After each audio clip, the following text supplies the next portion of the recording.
Mais dire que le Maroc n'a pas été meilleur que ses adversaires à chaque fois qu'ils ont joué, ça c'est faire preuve de mauvaise foi. Le Cameroun, l'Algérie ou encore le Mali ont-elles été trichés? L'Algérie a certes gagné tous ces matchs, mais l'Algérie n'a jamais démontré qu'ils étaient une équipe incroyablement efficace.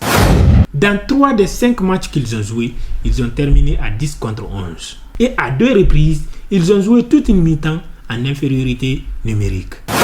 Est-ce que tout cela est le fruit des manigances de la CAF pour favoriser des équipes comme le Nigeria, le Sénégal ou encore le Maroc pour que ces équipes-là se retrouvent en demi-finale? Ne soyons pas étonnés que les Marocains gagnent leur match. Tout le monde savait honnêtement et sincèrement que l'Algérie ne faisait pas partie des favoris pour le trophée. On connaît désormais les affiches des demi-finales de la Coupe d'Afrique des Nations. Et une question qu'on a le droit de se poser aujourd'hui, c'est est-ce que tout cela était prémédité? Est-ce que la CAF a tout fait pour favoriser certaines équipes? Est-ce que certaines décisions, notamment les changements d'arbitre au dernier moment, avaient pour but justement de faciliter la qualification de certaines équipes? Dans la vidéo d'aujourd'hui, on va analyser tout ça sans émotion. Parce que oui, la CAF a encore une fois manqué de caractère, manqué de professionnalisme et de personnalité. Mais est-ce que cela a suffi pour disqualifier certaines équipes? Est-ce que des décisions arbitrales ont favorisé certaines équipes au point de disqualifier même leurs adversaires? Rentrons alors dans les profondeurs de ces qualifications. On va commencer par le match Mali-Sénégal. Je sais que c'est l'un des seuls matchs où il n'y a pas eu de polémique.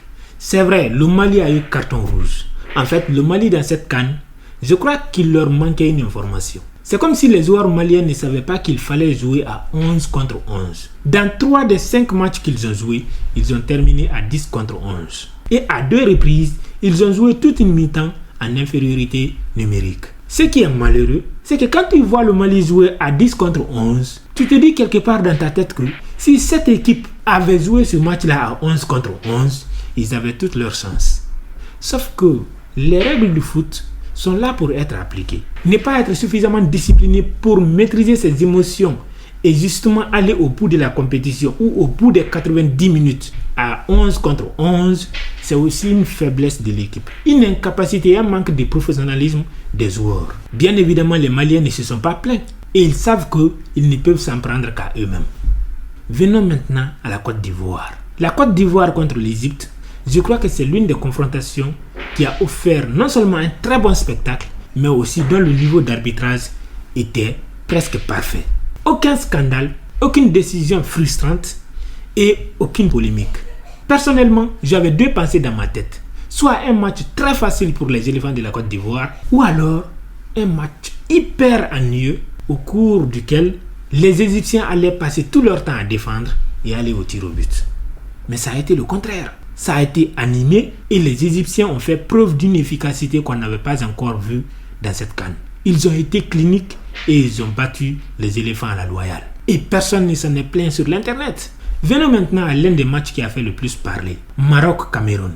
Avant cette confrontation, j'avais dit que si les Marocains jouaient contre le Cameroun comme ils ont joué contre la Tanzanie, ils allaient se faire massacrer chez eux. J'avais aussi dit que si les Camerounais jouaient contre le Maroc comme ils ont fait contre l'Afrique du Sud, ils allaient se faire tabasser. La raison est claire. Contre la Tanzanie, les Marocains laissaient un boulevard derrière. Ils avaient la possession certes, mais les Tanzaniens avaient souvent beaucoup d'espace vide pour exploiter des contre-attaques. Contre une équipe composée de jeunes joueurs talentueux comme Kofan par exemple côté camerounais, je savais que ça aurait été une aubaine pour l'équipe camerounaise. Malheureusement, ça n'a pas été le cas. Les Marocains ont été compacts. Ils avaient la possession, les occasions et même sur les contre-attaques, c'était encore eux. Ils n'ont laissé aucun espace aux joueurs camerounais. Ils ont dominé le match de bout en bout. Ils ont maîtrisé totalement les 90 minutes. Pour moi, l'équipe du Cameroun n'a pas démérité. Mais il faut savoir une chose. Le Maroc a toujours dominé ses adversaires. Que ce soit cette CAN ou les CAN d'avant, le Maroc est une équipe qui joue. C'est comme l'Espagne. Et je l'ai déjà dit à plusieurs reprises. Et au début de cette même CAN, je l'avais signalé. J'avais dit que Brahim Diaz allait faire la différence. J'avais dit que ce qui manquait à l'équipe du Maroc, c'est des bons attaquants. Maintenant, ils ont des bons attaquants. C'est tout à fait normal alors qu'ils gagnent des matchs. La plupart des gens ne comprennent pas cet aspect-là. Le Maroc a changé parce que maintenant, ils ont des attaquants qui marquent des buts. Sinon, le Maroc dominait toujours ses adversaires. Dans le jeu, c'était peut-être la meilleure équipe africaine. Mais ils n'arrivaient pas à marquer des buts. Ne soyons pas étonnés que les Marocains gagnent leur match.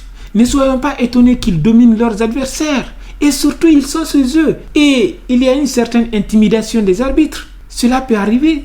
Au Cameroun, il y avait des tests Covid en faveur souvent du Cameroun. Ça arrive souvent. Dans cette Coupe d'Afrique des Nations, il est indéniable que le Maroc a été souvent avantagé par les arbitres. Mais dire que le Maroc n'a pas été meilleur que ses adversaires à chaque fois qu'ils ont joué, ça c'est faire preuve de mauvaise foi. Les Marocains ont mérité leur victoire. Et le dernier match dont on va parler, c'est l'Algérie contre le Nigeria. Le Nigeria et le Sénégal sont probablement les deux meilleures équipes de la compétition jusque-là. Je sais que l'équipe du Maroc a presque gagné tous ses matchs. Ils ont dominé souvent leurs adversaires. Ils ont leur public derrière eux. Mais il faut reconnaître une chose. En termes d'efficacité et la façon dont les équipes maîtrisent leurs adversaires, ils mettent beaucoup de buts à des matchs. Le Sénégal ou encore le Nigeria sont aujourd'hui pour moi les favoris pour la victoire finale. Je sais que l'équipe du Maroc a toutes ses chances contre le Nigeria.